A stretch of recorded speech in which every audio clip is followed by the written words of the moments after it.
everybody. Welcome back to the Mystic Hawk and welcome back to the Ancestor Speaks reading on the Taurus full moon eclipse happening November 7th and 8th here of 2022. This is my, I wanted to show you all the cards. This is from the Wild and Unknown Alchemy Guidebook.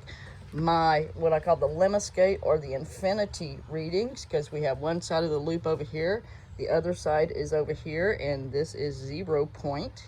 So, anyway, I wanted to talk to you and kind of show you, walk you through the reading. So I may or may not sit in front of the camera for you guys.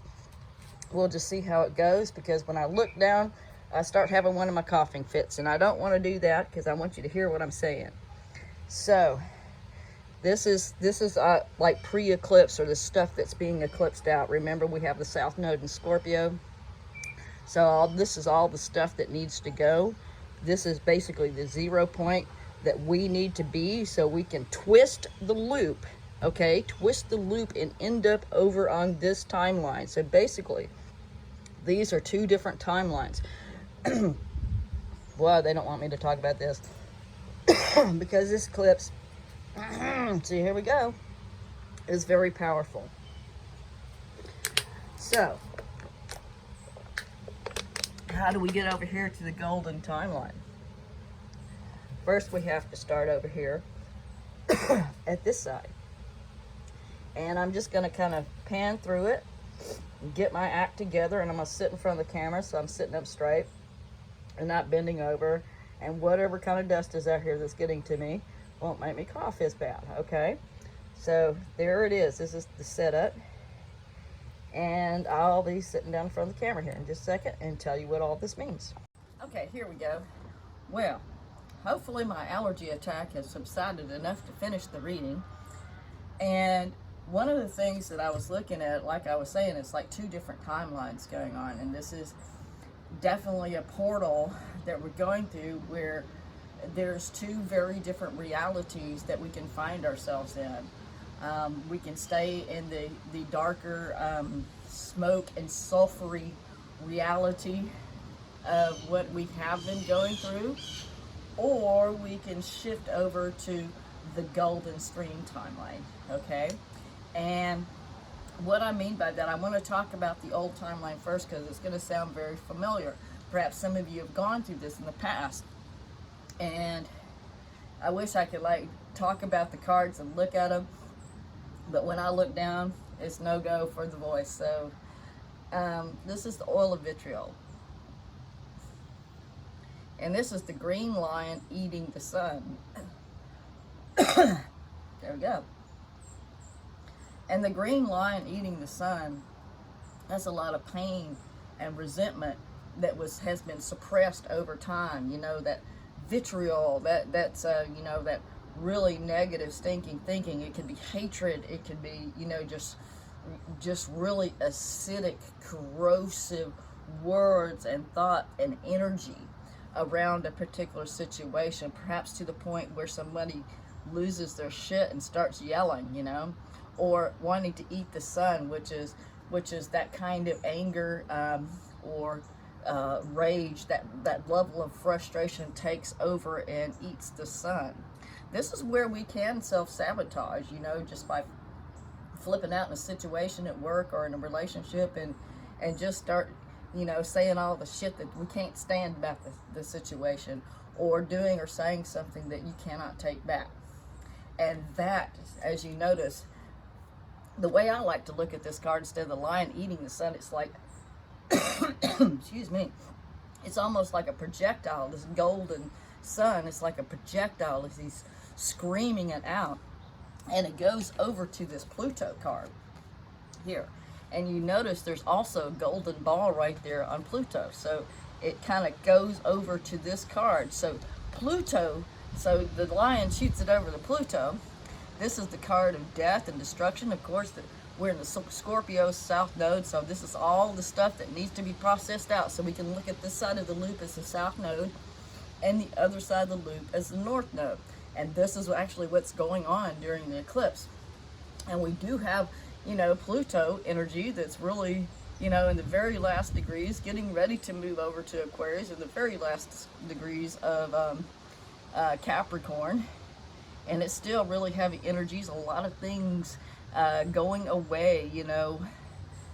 You know, that's the underworld, death and destruction and sex, death, taxes, you know, all that kind of stuff. So, and also being able to get snared up in webs of illusion or entrapment and entanglement. So these situations, that's probably what brought on all of this frustration, is these webs of entanglement. They could be with outside people, it could be with your own belief systems and entangling yourself in your own battle within, or a combination of both. Most likely for most of us, it's a combination of both, because you know, as within, so without, as above, so below, that kind of thing. So projecting these situations in this vicious cycle to the point where we all get to that point. If we're in toxic or negative situations, these situations that are South Node Scorpio that no longer serve us, and you don't make moves to make a more gentle change, sometimes that it comes up from our subconscious energy, and we just boom, nuke it, because that's what Pluto is. Plutonium, Pluto, the nuclear bomb. So some kind of really powerful emotional outburst can be a nuclear bomb, so be really careful of that right now. Interestingly enough, above and below Pluto, and of course on the other side of that is Chiron. So this is talking about the wounds, and probably a lot of that expression that comes out is that wound. And then what is Pluto? Let me get to that. Let me go to this first. Here's this trio right here. Ah, I'm not used to doing all this. So there goes the green lion. That's the emotional outburst being amplified by Pluto, going over here to Chiron, and what? Triggering wounds. Okay, so it was probably a triggering of some wound. Couldn't take it anymore. Had enough. I can't take it no more. Have a big explosion, right? Causes this other situation that, what's this look a lot like? Sulfur and smoke. Where you see sulfur and smoke? A volcano. What is a volcano? It's where the Earth's magma comes up to the surface. Water and steam comes down to that. It creates a great deal of pressure, and it explodes. So that's really a similar thing. Interestingly, about sulfur, it stinks and it's awful, but it also has a healing properties, because people go to a lot of hot springs. We got a hot springs here in Arkansas. There's many hot springs all over the country and the world where people go to take healing baths. So sulfur does have healing properties, even though it stinks. And beautiful things have a dark side as well, or you know, some ugliness to them. Sometimes it's rotten to the core. As you see, the center of this is rotten to the core. So these situations that are no longer serving you have been rotten to the core for a while, and they need to be released. And basically, if you haven't done it willingly or started working on it to this point, it could come to an explosion. Then at the top we have the smoke card. One of the things we want to look at when we have the smoke card is, what kind of smoke is it? Not all smoke is bad. Sometimes we have a wood fire, like a wood stove back in the past, or a nice campfire. That's nice smoke. You can cook something out on it, cook some hot dogs, or even you know, like a wood burning stove where you cook your food. That's good smoke. Or smoke that you light some incense, some sage, some copal, some palo d'arco, Palo Santo, all kinds of stuff that we can burn to clear the air. Okay, so that's good smoke. But then there's also the smoke of death and destruction, of war. That's horrible smelling smoke. You know, where, you know, perhaps even forest fires that rage through a town or through a forest. That could be a very disturbing kind of smoke. So if it's the smoke of destruction, as opposed to, you know, smoke that's for food, warmth, and healing. All right, because fire is, of course, a double-edged sword. So that's what's going on. That was the build-up to this situation. You know, this is going on with us collectively as a global community, local communities, within families, within relationships, and even within ourselves on the micro. So in the macro, like they don't want me to talk about this for some reason. So like on the macro, it's all this changing stuff that's going on in the world, but it's also happening within us. So these things that need to be released, they need to die for the last time. All these karmic relationships, karmic cycles within how we do our lives. That's all needing to go. Now, how do we do that? We get to that center point, because this is where the loop gets twisted. This is where we twist the loop, that infinity. First it starts out as a circle, and then we twist the loop, because it was just this circle over here. Us going through this vicious circle of being suppressed and trying to get, go along to get along till you couldn't take it anymore. Boom, some kind of outburst, a revolution, something happens. Then, just like what the Pluto return for the United States, we build a new government, we have some normality, it does good for a while, and then it goes into this disintegration so it can rise again like a phoenix. Hopefully we do that. It's all our choice. So, and that's happening within our lives on the microcosm as well. So these are the times of building worlds, within and without. So interestingly enough, here we go, is we have Mars and Venus. And these cards, I pulled all these cards with the assistance, and let's not forget Miss Isis crystal here.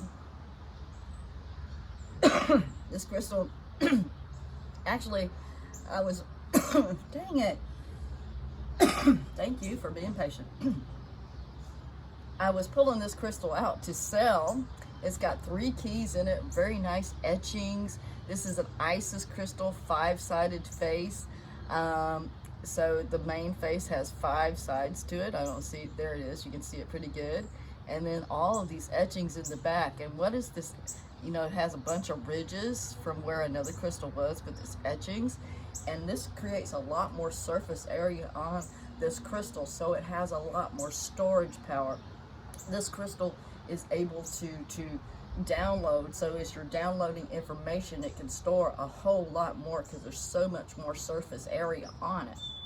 So this is like the difference between a gigabyte hard drive and a tetrabyte. So this crystal can store a lot of information. You look at it, it's like, yeah, it looks okay, but if you know what you're looking at and you know what you're looking for, this actually is a very powerful crystal to do a reading. She assisted me as I was kind of cleaning it up, getting ready to sell. She goes, nope, I want to do this reading because this crystal is for one of you tarot card readers out there. This is for somebody out there that does the readings, whether you do it on YouTube for other people or you just do it for yourself. This is a very, very powerful crystal. It will be going up for sale on Mystic Hot Crystals, by the way. But she helped to bring this information in. Of course, we do have the Divine Feminine, because Isis crystals are about divine feminine energy and the balancing between the masculine and the feminine. So she was saying, I'm here to assist by lending my energy, the crystal is lending her energy to the situation to bring about this summer energy. And interesting, trees have roots and leaves, so it's like the tree of life, as above, so below. Definitely would be the absolute 0 point in this situation. So as all of this is happening above and below, and interestingly enough, we did twist the loop because usually Mars is Father Sky and Venus is down here, Mother Earth. But the loop gets twisted. Mars, because he was working in conjunction with Pluto for so long, for so many centuries and eons, creating destruction, because masculine energy unchecked by the feminine will just blow up the world because he doesn't have any respect for what it takes and what the feminine energy has to go through to create, give birth, give life to all these things. So once he is in tune with his own you know, connected to the feminine energy. And I'm not talking about men and women. I'm talking about energy here, okay? That lives in both of us. But we were encouraged in current history, all of us, whether we're male or female, especially in the Western world, to use our masculine energy to go out and create and do, instead of just be, receive, and allow life to go at its own pace, to go with the flow, okay?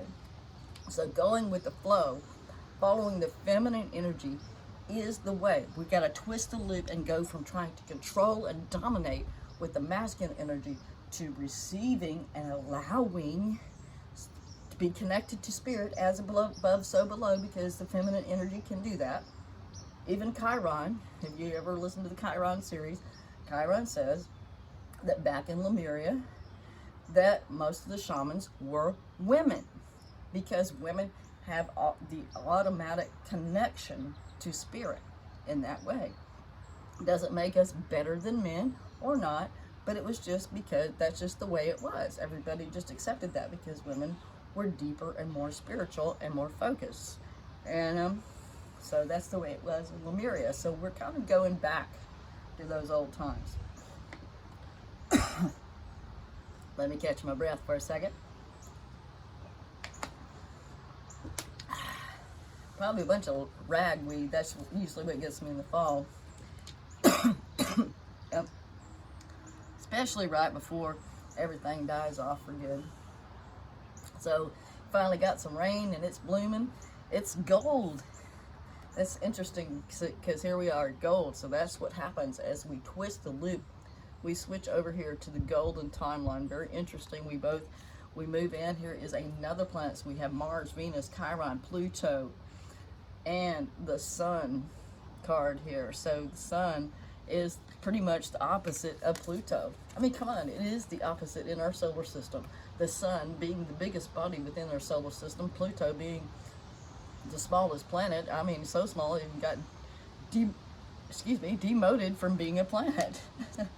I'm going to get this out one way or another. So the Sun coming and showing its rays, just like what I have in the card behind me. That is bringing the golden rays. That is our joy. That is the gold. Maybe going through all this pain. That's what Chiron is saying, is quit being a victim. It's time for us to hang up our victim mentality and take this pain to you and turn it to gold. Take your pain, turn it to gold. And, you know, yeah, you could do that by sharing your story or a myriad of things. Allow it, you know, to make you a better person just in general, to create something wonderful in this world. It could be to help other people go through something similar. But what they're saying is we're going to be hooking up to this amazing synchronicity and creating our magnum opus. What is a magnum opus? That is the great work of our life. The work that we really never finish. That is the work on ourselves, the work that we came here to do, our life purpose. So the magnum opus, you know, it is the great work that we do. You know, I don't know what Shakespeare would say his was. One of, you know, many of the plays, Romeo and Juliet, I don't know, I heard Hamlet, okay? So, Midsummer Night's Dream, that was a good one. I like the ones with the fairies. Okay, so and of course, this comes from breath. Interestingly enough, on the other side of the loop, we have smoke. Very hard to breathe with smoke, and it's also talking about breathing. So some of us may be getting a message, it's time to quit smoking. Or, you know, watch out for smoky areas. In my case, this is some kind of dust in the air. So be able to take deep breaths. Deep breath in. Deep breath out. So it's all about being centered in the moment, being able to be focused, being receptive, and allowing spirit to guide us instead of our ego. Instead of Mars, the ego, Venus is more open to allowing spirit to guide her and connect. And look at what a much more colorful, peaceful looking world that she has. I mean, that's what she's talking about. You want this, baby? You got to stay centered, stay in the moment, go with the flow, and get this battle between your inner masculine and feminine, at least some kind of under control. Because again, this is what he's been doing for all of these millennia, covering this with destruction.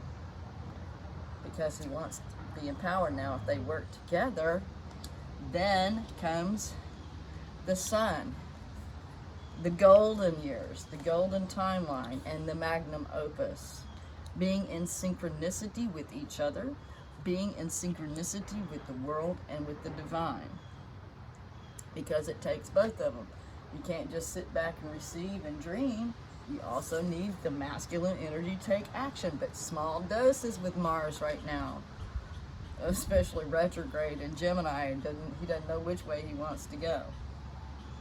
So, basically, what I would say during this eclipse, if things want to come up and be healed,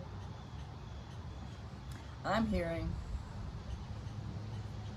we've already had a whole lot of time to look at our stuff. All of these planets being in retrograde, we've had so much time to study and review. We know what it is we need to let go. We know what it is that, maybe not all the specifics, but there's a general heart direction. Our heart knows which way we need to go so that we can get back into alignment with our synchronicity. As Abraham Hicks says, get on the disc, your high-flying disc within your vortex to create this magnum opus, this synchronicity.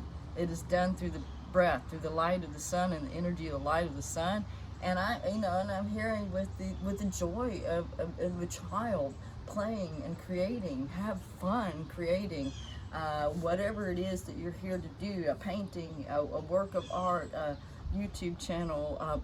I'm hearing some of you cleaning up your community and making a difference within your community right there. It doesn't have to be some big painting or actual artwork. The art of building community is going to be a very powerful thing coming up, especially in the next 5-10 years in the future, or even 8-16 years, however long Pluto's going to be in Aquarius. Okay. So some really powerful changes. The dark days can be over if you let them be over and release the things. Otherwise, you can get caught up in this cycle over here. It's time to twist the loop and move forward. Quit looking backwards. Let that go. Okay, there's your message for the eclipse for Tuesday, November 8th, of course, Election Day here in the United States. And I'll do a quick recap for the other channels for a reel. But there you go. I do hope you guys listen to it. Thank you for liking, sharing, subscribing. Thank all of you for the crystals that you bought. And soon this powerful little reading crystal will be available for you guys. Somebody's going to get it. I know you will. Okay, bye-bye now. Thank you.